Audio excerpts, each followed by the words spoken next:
नमस्कार साथियों। एक बार फिर से स्वागत है आपका गोल गुरु एकेडमी के इस डिजिटल प्लेटफॉर्म पे। देखिए, प्रैक्टिकल लेने गया था, इस वजह से कुछ समय तक आप लोगों की क्लासें नहीं हो सकी। लेकिन लैब असिस्टेंट के अभ्यर्थियों को मैं विश्वास दिलाना चाहता हूं कि फरवरी एंड तक आपका सिलेबस जो है यूट्यूब पर निःशुल्क रूप से पूर्ण हो जाएगा। पूरे जो 66 टॉपिक है एक एक करके अपन कवर करेंगे। साथ ही साथ जो आपका पहला पार्ट है, जीके वाला पार्ट है, जो आपके साइंस में भी काम आएगा, भूगोल में भी काम आएगा। मतलब दोनों विषय से तैयारी करने वाले अभ्यर्थियों के लिए वो क्लासें होगी। तो आज देखिए, अपना टॉपिक जो वनस्पति वाला चल रहा था, आज उसकी ये आखिरी क्लास होने वाली है और बहुत ज़्यादा इम्पोर्टेंट है। इसमें वन रिपोर्ट 2023 को देखेंगे। उससे पहले अपने यूट्यूब चैनल पर आप लोग नए हैं तो ज़रूर जुड़ जाइएगा, शेयर कीजिएगा, साथ ही साथ टेलीग्राम चैनल ज्वाइन कर लीजिएगा। डिस्क्रिप्शन में आपको लिंक मिल जाएगा, वहाँ हमेशा के 10 करंट अफेयर के सवाल आपको मिलेंगे, साथ ही साथ क्लास का शेड्यूल मिलेगा।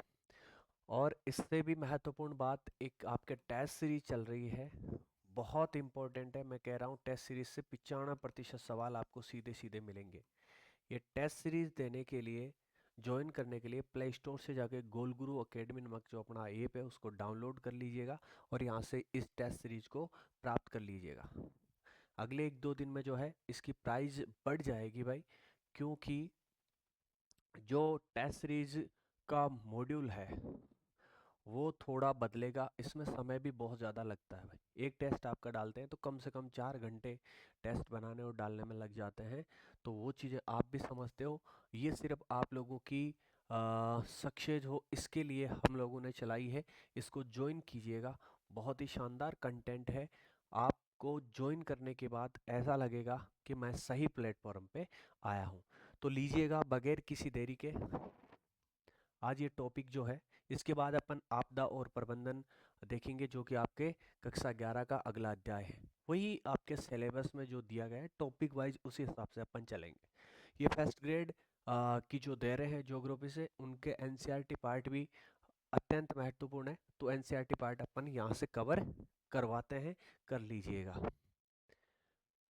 देखिए भाई, भारत वन स्थिति रिपोर्ट 2023, ये जो 18वीं वन रिपोर्ट आई थी, ये कब आई? 2023 में। वन रिपोर्ट, वनों के बारे में जो है कक्षा 11 में दे रखा है। तो हम पुरानी रिपोर्ट क्यों पढ़ें, नई रिपोर्ट पढ़ेंगे, क्योंकि सवाल यहीं से बनेंगे।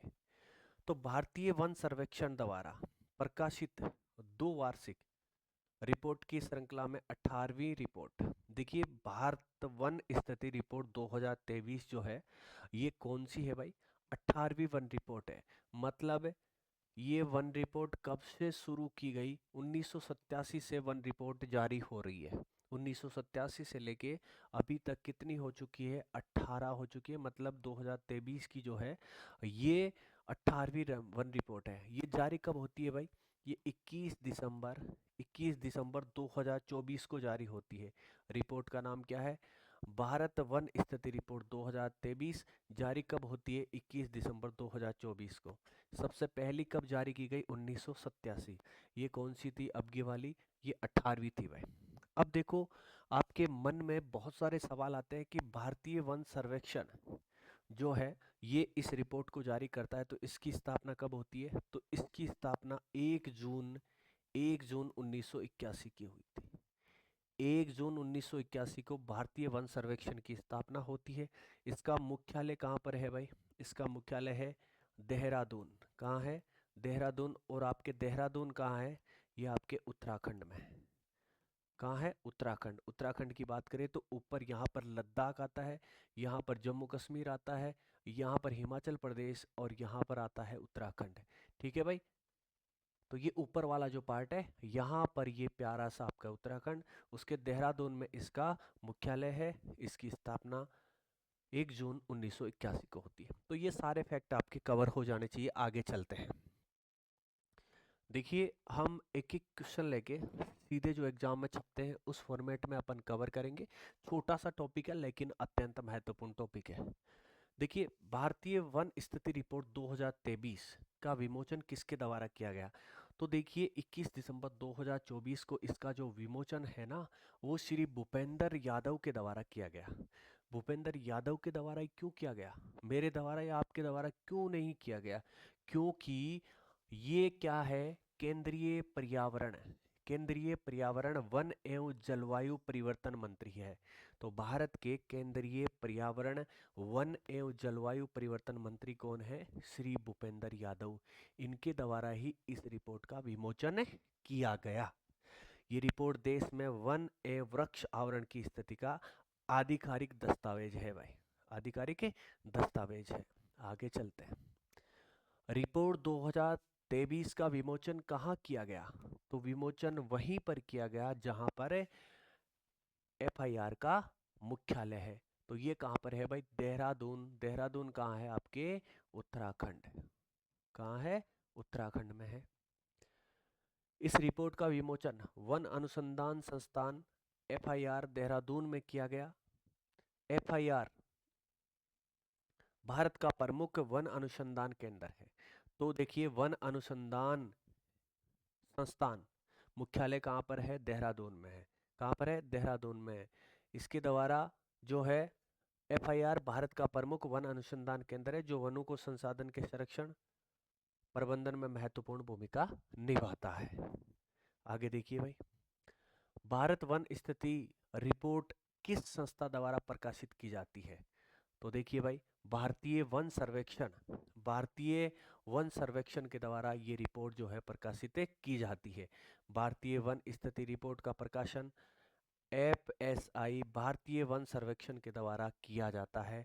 और कब किया जाता है? प्रति 2 वर्ष बाद। प्रति 2 वर्ष बाद। जनगणना जो है, जनगणना कितने वर्ष बाद की जाती है? 10 वर्ष बाद। 2021 में होनी थी, लेकिन कोरोना के कारण नहीं हो पाई। पशुगणना जो है, पशुगणना कितने वर्ष बाद की जाती है? तो ये 5 वर्ष बाद की जाती है भाई। तो ये सारे के सारे फैक्ट आपको याद हो जाने चाहिए भाई। एफएसआई पर्यावरण वन एवं जलवायु परिवर्तन मंत्रालय के अंतर्गत कार्य करता एक क्या है? संगठन है भाई। किसके अंतर्गत कार्य करता है? पर्यावरण वन एवं जलवायु परिवर्तन मंत्रालय, जिसके मंत्री कौन है? श्री भूपेंद्र यादव, जो देश के वन संसाधनों का सर्वेक्षण और निगरानी करता है। आगे चलिए, भारत वन स्थिति रिपोर्ट का प्रकाशन किस वर्ष प्रारंभ हुआ? तो मैंने शुरुआत में बताया था कि इसका प्रारंभ हुआ था 1987 में। कब हुआ? 1987 में हुआ। भारत वन स्थिति रिपोर्ट का प्रकाशन 1987 से प्रारंभ हुआ। तब से ये रिपोर्ट नियमित रूप से देश के वन संसाधन की स्थिति का क्या करती है? मूल्यांकन प्रदान करती आ रही है, जो नीति निर्माण और संरक्षण योजनाओं के लिए महत्वपूर्ण आदान प्रदान करती है भाई। ये आधार प्रदान करती है। अगला सवाल देखिए, भारत वन स्थिति रिपोर्ट किस अंतराल पर प्रकाशित होता है? तो अंतराल की मैंने बात कर ली कि ये द्विवार्षिक है। प्रति 2 वर्ष बाद जो है ये रिपोर्ट जारी की जाती है। भारत वन स्थिति रिपोर्ट हर 2 वर्ष बाद प्रकाशित की जाती है। ये अंतराल वन आवरण में होने वाले परिवर्तनों को प्रभावी ढंग से ट्रैक करने के लिए पर्याप्त समय प्रदान करता है और साथ ही नियमित निगरानी भी सुनिश्चित करता है। अगला, भारत वन स्थिति रिपोर्ट 2023 श्रृंखला की कौन सी रिपोर्ट है भाई? तो बहुत अच्छी तरीके से आपको मैंने शुरुआत में बताया कि 21 दिसंबर 2024 को जब ये रिपोर्ट श्री भूपेंद्र यादव के द्वारा सार्वजनिक की गई थी, तो ये रिपोर्ट कौन सी थी? 18वीं रिपोर्ट थी। कौन सी थी? 18वीं रिपोर्ट थी। इससे पहले जो 17वीं रिपोर्ट जो प्रकाशित हुई थी वो 2022 में प्रकाशित हुई थी। तो भारत वन स्थिति रिपोर्ट 2023 इस श्रृंखला की कौन सी? 18वीं रिपोर्ट इम्पोर्टेंट आ जाता है भाई। 1987 से शुरू होकर अब तक 18 रिपोर्ट प्रकाशित हो चुकी है भाई। ठीक है, आगे चलिए। अब यहाँ से वो तो क्या था, बेसिक से सवाल थे जो पूछे जाते हैं और आपको हमेशा याद रखने हैं। अब देखिए, ये जो 18वीं रिपोर्ट थी, इसका महत्वपूर्ण तथ्य जैसे एग्जाम में सीधे सवाल छप सकते हैं, और जब ऐसे आंकड़े आते हैं ना, तो आप उन सवालों को छोड़ के चले जाते हो। यदि आपने बहुत अच्छी तरीके से short by short one by one देखा है, तो इनको आप छोड़ के नहीं जाओगे, बल्कि एग्जाम में वेट करोगे कि ऐसे सवाल मेरे को देखने को मिले। तो भारत का कुल वन व वृक्ष आवरण कितना है? अब दो यहाँ पर नाम आए, एक तो वन और दूसरा वृक्ष आवरण। अब देखिए, वन आवरण क्या होता है, वृक्ष आवरण क्या होता है? वृक्ष आवरण तो वही होता है जो अपने बाग बगीचे वगैरह होते हैं, मतलब खुले, कहीं पेड़ है कहीं नहीं है, इस तरीके का जो आवरण होता है उसे वृक्ष आवरण कहते हैं। वन आवरण मतलब मान लो 1 हेक्टेयर जमीन है, 1 हेक्टेयर जमीन का 10% या इससे अधिक का हिस्सा जहां पर वन है, मतलब वृक्ष है, तो उस क्षेत्र को किस में मानेंगे, वन आवरण में मानेंगे। तो दोनों चीजें आपके क्लियर हो गई होगी कि वन आवरण क्या होता है, वृक्ष आवरण क्या होता है। तो ये पूछा गया है कि भारत का कुल वन एवं वृक्ष आवरण कितना है 18वीं रिपोर्ट के अनुसार। तो बात करें तो देखो, 8, 27, 357, ये है इसका राइट आंकड़ा। इकाई, दाई, सैकड़ा, हजार, 10,000, लाख, मतलब 8,25,00,000। 8,27,357 वर्ग किलोमीटर जो है वन एवं वृक्ष आवरण है भारत का 18वीं रिपोर्ट के अकॉर्डिंग। वर्तमान आंकलन के अनुसार भारत का कुल वन एवं वृक्ष आवरण 8,27,357 वर्ग किलोमीटर है। छाप लेना दिमाग में, सीधा का सीधा एग्जाम में आएगा। ये आंकड़ा वनावरण और वृक्ष आवरण दोनों को मिलाकर प्राप्त होता है, जो देश की हरित संपदा का समग्र चित्र प्रस्तुत करता है। एक बार पानी पी लेते हैं भाई।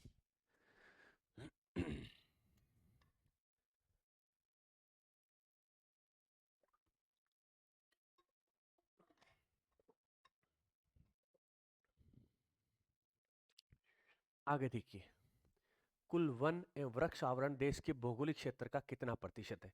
जो अपन ने 8,25,00,000 देखा, 8,27,357 जो देखा, ये देश के कुल भौगोलिक क्षेत्र का कितना है?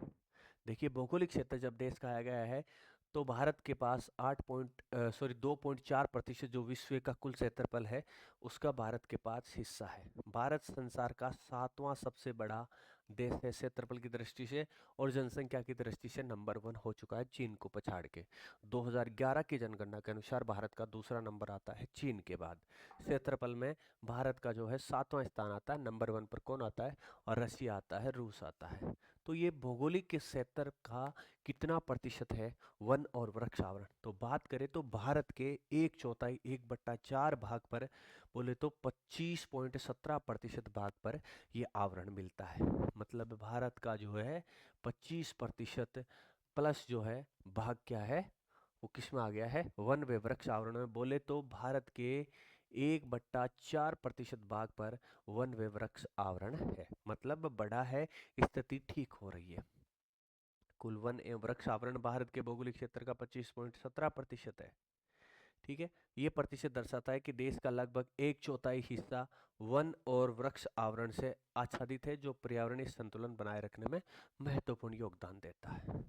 आगे देखिए, भारत में कुल वना आवरण कितना है, मतलब फॉरेस्ट कवर कितना है? मैंने कह दिया ना, वना आवरण का मतलब है 1 हेक्टर, 1 हेक्टर यदि जमीन है तो उसके 10% या उससे अधिक भाग पर जब वृक्षों का आवरण है या पेड़ पौधे हैं तो उसको किस में लेंगे?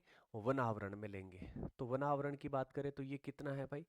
तो देखो, ये है आपके 7, 15, 343, इकाई, दाई, सैकड़ा, हजार, 10,000, लाख, मतलब है 8,27,357 में से 7,15,343, ये वाला जो आंकड़ा है ये वनावरण में है। तो सिंपल सा सीधा सा पता चल रहा है कि भारत में वृक्षावरण तो बहुत कम है लेकिन वनावरण अधिक है। भारत का कुल वनावरण 7,15,343 वर्ग किलोमीटर है। ठीक है भाई, आगे चलते हैं। भारत में वनावरण भौगोलिक क्षेत्र का कितना प्रतिशत है? अब भारत के कुल भौगोलिक क्षेत्र का जो है 21.76, अपन ने 25 पॉइंट समथिंग देखा था ना, उसमें 21.76 अकेला क्या है? वनावरण है। ये आंकड़े अत्यंत महत्वपूर्ण हो जाते हैं भाई, छाप लेना दिमाग में सीधे के सीधे। भारत में वनावरण का प्रतिशत कितना है? 21.76 है। कितना है? 21.76 है। यह आंकड़ा बताता है कि देश के कुल भौगोलिक क्षेत्र का 5वां हिस्सा जो है वन से आच्छादित है। ये राष्ट्रीय वन नीति में निर्धारित 33% के लक्ष्य से अभी कम है। जो राष्ट्रीय वन नीति थी ना, उसमें ये निर्धारित किया गया था कि भारत के 33% हिस्से पर क्या होना चाहिए? वन आवरण होना चाहिए। भारत में वृक्ष आवरण कितना है? देखिए, शुरुआत में वन और वृक्ष आवरण दोनों देखा, उसके बाद वन आवरण देखा, और उसके बाद वन आवरण प्रतिशत की बात करी। अब बात करते हैं वृक्ष आवरण, ट्री कवर, ये कितना है।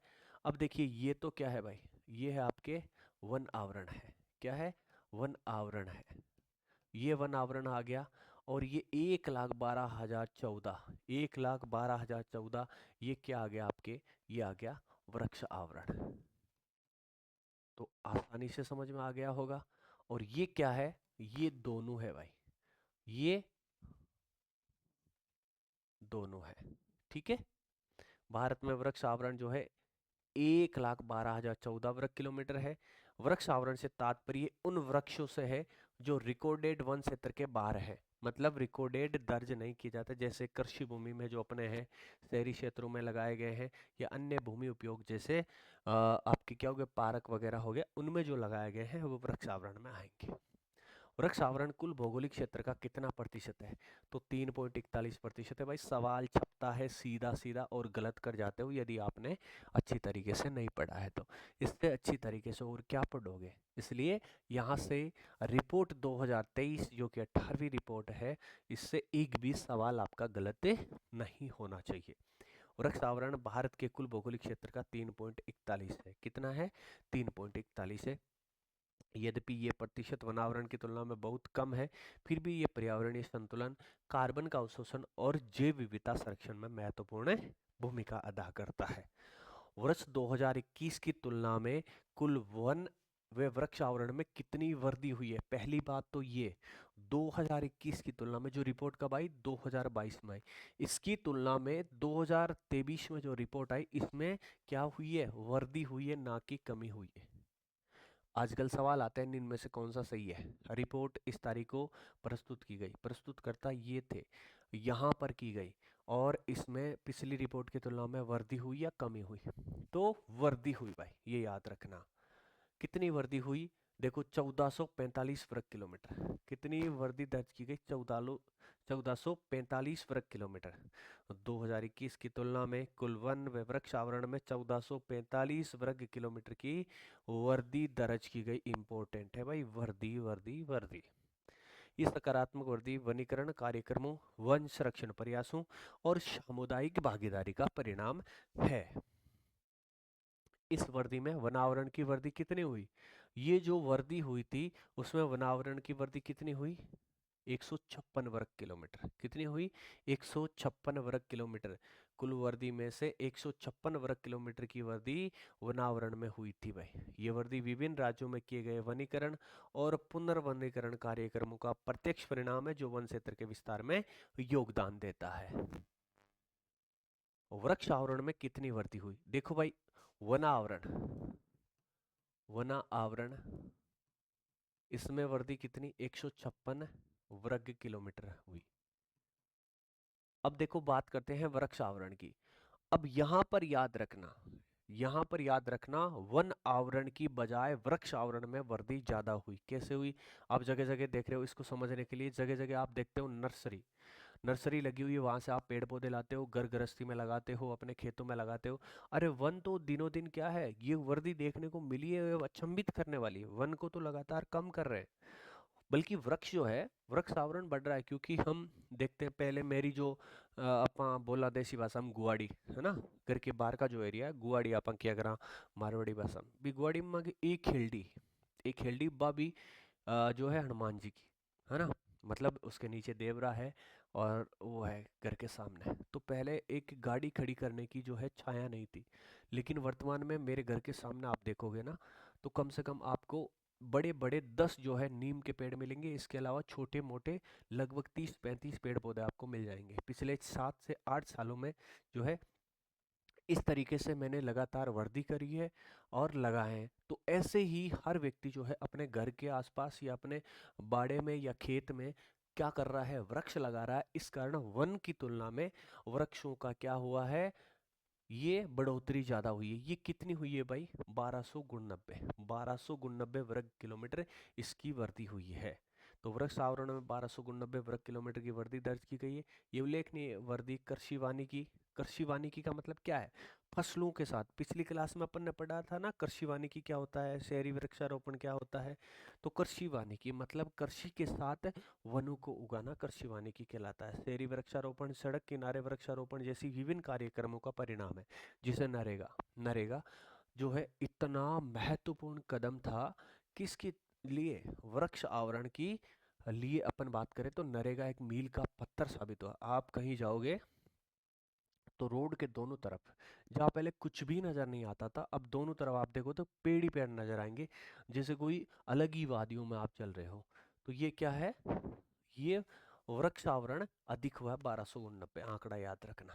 वन व वृक्ष आवरण में सर्वाधिक वृद्धि किस राज्य में हुई, ये भी इंपॉर्टेंट हो जाता है। तो भारत के मध्य में इस तरीके से उत्तर से दक्षिण अधिक विस्तार वाला एक राज्य है, जो कि किससे, मध्य प्रदेश से अलग होके बनाता। और इस अलग होने, मध्य प्रदेश से इसके अलग होने के बाद ही क्षेत्रफल की दृष्टि से अपना राजस्थान नंबर 1 बनाता। तो ये राज्य कौन सा है? छत्तीसगढ़ है। छत्तीसगढ़ है जो सर्वाधिक वृद्धि दर्ज करता है भाई। आगे देखिए भाई, वन वे वृक्ष आवरण में सर्वाधिक वृद्धि छत्तीसगढ़ में कितनी हुई? 684 वर्ग किलोमीटर। छत्तीसगढ़ 600, छत्तीसगढ़ 600, 684। ठीक है, आगे देखिए, वन आवरण में सर्वाधिक वृद्धि किस राज्य में दर्ज? देखो सर्वाधिक वन और वृक्ष आवरण दोनों की बात करें तो छत्तीसगढ़ आ गया। और इसमें देखिए वन आवरण में सर्वाधिक वृद्धि दर्ज करने वाला है आपका मिजोरम, जो पूर्वोत्तर भारत में जो 7 बहनें हैं, 7 बहनों में एक राज्य है आपका। कौन सा है? मिजोरम है। कौन सा है? मिजोरम। मणिपुर का पड़ोसी है, मणिपुर खूब चर्चा में रहा था, तो मिजोरम याद रखना। मिजोरम याद रखना, यहाँ पर सर्वाधिक जो है क्या हुआ? वन आवरण दर्ज किया गया। ठीक है भाई, वनावरण में सर्वाधिक वर्दी जो है मिजोरम, 242 वर्ग किलोमीटर दर्ज की गई। मिजोरम जो पहले से ही घने वनों से आच्छादित है, ने अपने वन क्षेत्र को और बढ़ाने में सफलता प्राप्त की, जो सतत वन प्रबंधन का उत्कृष्ट उदाहरण माना जाता है। तो देखो सर्वाधिक वन और वृक्ष आवरण दोनों में वृद्धि छत्तीसगढ़ में। सर्वाधिक वन आवरण मतलब वन मिजोरम में पहले से ही है और उन्होंने बहुत अच्छा प्रबंधन किया है, तो इसमें ही वृद्धि दर्ज की गई है। क्षेत्रफल की दृष्टि से सर्वाधिक वन व वृक्ष आवरण किस राज्य में है? तो देखो वर्दी की बात नहीं हो रही है कि हकीकत में किस राज्य में अधिक है, तो इसमें नंबर 1 आएगा मध्य प्रदेश। मध्य प्रदेश जो है सर्वाधिक हरा भरा जो नजर आता है अपने क्षेत्रफल की दृष्टि से यदि बात करें, तो सर्वाधिक वन व वृक्ष आवरण है आपके मध्य प्रदेश में है। क्षेत्रफल के आधार पर सबसे अधिक वन व वृक्ष आवरण मध्य प्रदेश कितना है? 85,724 वर्ग किलोमीटर है। मध्य प्रदेश का विशाल भौगोलिक क्षेत्र और विविध पारिस्थितिक तंत्र इसे देश का सबसे बड़ा वन क्षेत्र वाला राज्य बनाता है। प्रतिशत के आधार पर सर्वाधिक वन आवरण कहाँ पाया जाता है? तो देखो वो तो सर्वाधिक वन और वृक्ष आवरण की बात करें तो क्षेत्रफल की दृष्टि से मध्य प्रदेश में सर्वाधिक है। प्रतिशत के आधार पर सर्वाधिक वनावरण कहाँ पाया जाता है? तो आपके लक्षद्वीप में मिलता है। ये आपका है भारत, इधर क्या अरब सागर, इधर क्या बंगाल की खाड़ी। इस अरब सागर में यहाँ पर छोटे छोटे द्वीप हैं, छोटे छोटे द्वीप हैं, ये मूंगा परवाल वाले द्वीप है, इन्हें क्या कहते हैं? इन्हें लक्षद्वीप कहा जाता है। और प्रतिशत के आधार पर सर्वाधिक वना आवरण यहीं पर मिलता है। ये भारत का क्या है भाई? केंद्र शासित प्रदेश है। दिल्ली और लक्षद्वीप है क्या? बताओ देखे कौन से दो ऐसे केंद्र शासित प्रदेश है, अब तो और बन गए होंगे, जहां पर विधानसभा है। बताओ, ये आपका काम है। कुल भौगोलिक क्षेत्र की तुलना में लक्षद्वीप 91.33 में सर्वाधिक वनावरण है भाई। इसके 91.33% भाग पर क्या है? वनावरण है, तभी तो आप लोग यहाँ पर घूमने जाते हो। लक्षद्वीप समूह अपने छोटे छोटे भौगोलिक क्षेत्रों के बावजूद अत्यधिक घने नारियल और उष्णकटिबंधीय वनस्पति से आच्छादित है। यहाँ पर एक नाम आया है उष्णकटिबंधीय वनस्पति से आच्छादित। तो आप सभी को पता है भारत के मध्य से कौन सी रेखा गुजरती है? कर्क रेखा गुजरती है। और दक्षिण में एक मकर रेखा गुजरती है। तो इसके बीच में जो भी क्षेत्र आएगा ना, वो किस में आएगा? उष्णकटिबंधीय क्षेत्र में आएगा। तो ये लक्षद्वीप कहाँ आ रहा है? ये ऑटोमेटिक आपको दिखाई दे रहा है कि इन दोनों के बीच आ रहा है, मतलब उष्णकटिबंधीय वनस्पति यहाँ पर मिलती है। भारत के वनों में कुल कार्बन स्टॉक कितना है? तो कुल कार्बन स्टॉक की यदि बात करें तो ये है आपके 7,285.5 मिलियन टन। भारत के कुल वनों में कार्बन स्टॉक की बात करें तो 7,285 मिलियन, 285.5 मिलियन जो है टन अनुमानित किया गया है। ये विशाल कार्बन भंडार जलवायु परिवर्तन के प्रभाव को कम करने में महत्वपूर्ण भूमिका अदा करता है। वन कार्बन डाइऑक्साइड बोले तो CO2 को अवशोषित करते हैं और इसे संग्रहित करते हैं। वैश्विक तापमान को नियंत्रित करने में सहायक है। तो भारत में कुल कार्बन स्टॉक कितना है? 7,285.5 मिलियन टन है 18वीं रिपोर्ट के अनुसार। प्रमुख राज्यों के प्रदर्शन की बात करें तो सर्वाधिक क्षेत्रफल में सबसे बड़ा वन क्षेत्र किसका है? मध्य प्रदेश का। अच्छे से देखा। सर्वाधिक वृद्धि किसने करी है? छत्तीसगढ़ ने करी है। प्रतिशत के आधार पर सर्वाधिक वनावरण किसका है? 91.33 लक्षद्वीप का है। वनावरण में सर्वाधिक वृद्धि किसने करी है? ये आपके करी है मिजोरम ने। देखो दोनों में तो छत्तीसगढ़ ने करी है, वनावरण और वृक्षावरण। और वनावरण में सर्वाधिक वृद्धि किसने करी है? मिजोरम ने करी है। तो धन्यवाद, सफलता की शुभकामनाएं हमेशा देता रहूंगा हर क्लास के बाद। तो जाके एक दिन आप इस सफलता को चूम लोगे। आज इस छोटी सी प्यारी सी क्लास में अपन ने रिपोर्ट 2023 का अध्ययन किया और इसी के साथ जो है भारत की वनस्पति वाला टॉपिक यहाँ पर ही अपना पूरा होता है। जल्द मिलेंगे आप और हम एक नए टॉपिक के साथ। धन्यवाद। जय हिंद, जय भारत।